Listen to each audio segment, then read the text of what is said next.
সমস্ত আলেমী আল্লাহর কাছে তার হাত ধরে কিন্তু শপথ গ্রহণ করছেন। আমি কি ভুল বললাম? আপনি ডক্টর জাকির নায়েক দেখেন, আপনি অধ্যাপক মফিজুল ইসলাম দেখেন, তারা কিন্তু সাধারণ। তারপরে আগের যিনি প্রয়াত, আল্লাহ তাআলা তাকে জান্নাতের সর্বোচ্চ মাকাম দান করুন, অধ্যাপক গোলাম আজম রহমাতুল্লাহ আলাইহি, তিনি মাদ্রাসার স্টুডেন্ট ছিলেন না। আমার মূল মেসেজটা হচ্ছে, একজন সাধারণ ব্যাকগ্রাউন্ডের লোকজন যদি কোরআনের সাথে সুসম্পর্ক স্থাপন করেন, তাকে আল্লাহ সুবহানাহু ওয়া তাআলা সম্মানিত করেন এবং করেছেন।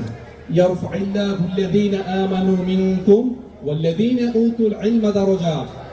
যাদেরকে কোরআনের জ্ঞান দেওয়া হয়েছে আল্লাহ তাআলা তাদেরকে সম্মানিত করবেন।